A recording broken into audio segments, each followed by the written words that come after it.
The second way that I want to talk about how we can interpret the Bible better is learning how to interpret according to the correct meaning of words.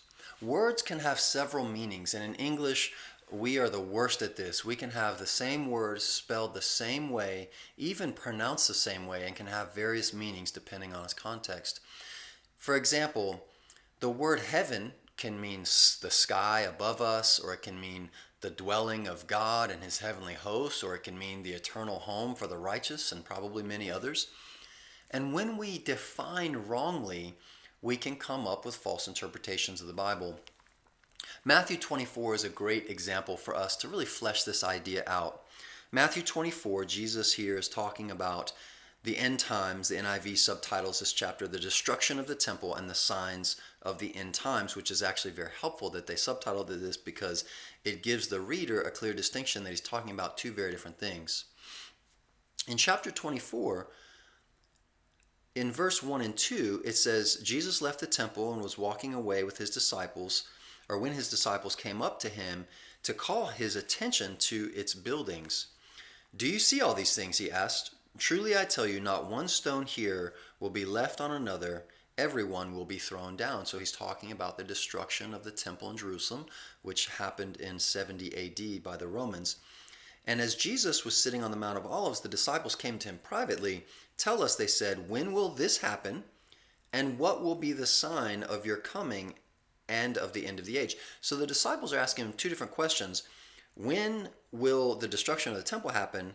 And then two, what will be the sign of your coming and the end of the age? So they're asking him two different questions. And if we read it as though they're asking one single question, it can lead us to all kinds of misunderstandings. So Jesus, from verse 4 until 33, is responding to the first question. When is the destruction of the temple going to happen?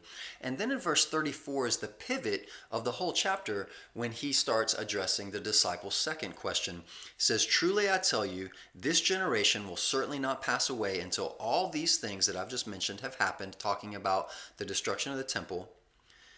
And so verse 34, he transitions that, hey, all of these things are going to happen, and this generation will certainly not pass away.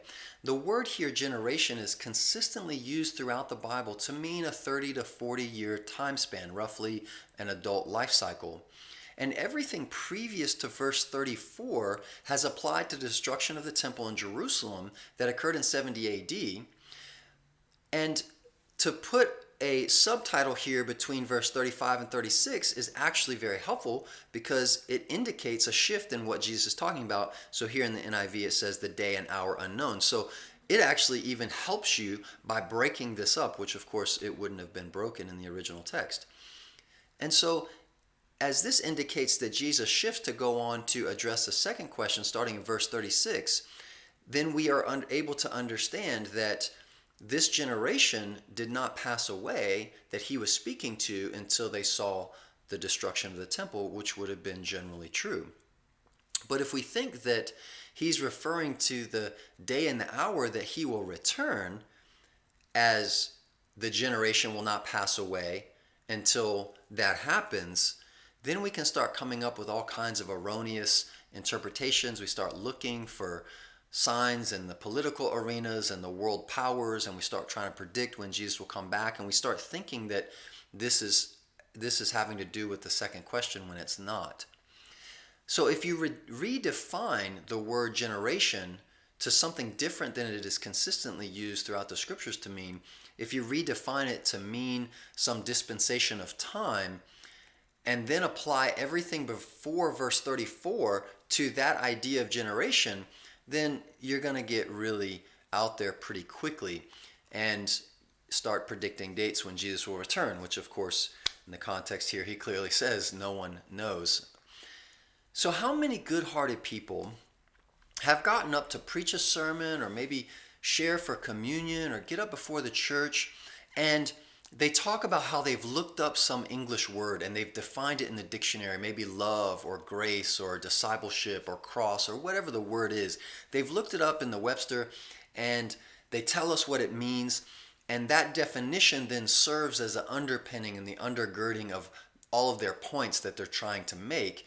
and all of their points that they're trying to preach, this can actually really make me cringe because it's very dangerous. Obviously, the Bible was not originally written in English, and so in order to understand the meaning of a particular word, we have to go back to the word's original meaning in its original language, primarily Hebrew, or ancient Greek. And this can be difficult to do because most of us don't speak or study or write or read ancient Hebrew and ancient Greek. But even without a knowledge of the original languages, we can still do a decent job of understanding the original words using things like an interlinear Bible, a lexicon, or some websites that allow you to access the original languages. I particularly like Blue Letter Bible and netbible.org. And so if we get up to share, let's try to do our homework and figure out what the word means in the original language and not just what the English word means, because they could actually be somewhat different or even quite different. Here's a few practicals as we're learning how to interpret the Bible according to the correct meaning of words. Find a word's usage throughout the Bible, the remote context, throughout the entirety of the narrative of the Bible, by using things like a concordance, finding each use of that word. This is called a word study. And study the original word, not the English word. Don't just look up the English word peace, let's say, and look for all of the English examples of that, but rather look up the word shalom or eirene in the Greek New Testament and trace that throughout the themes of the Bible. This is a great way to do a word study. A good rule of thumb in Bible study is to take the literal translation of a passage unless it contradicts other verses or goes against a biblical understanding of the nature of God and his character. For example, Luke 14:26.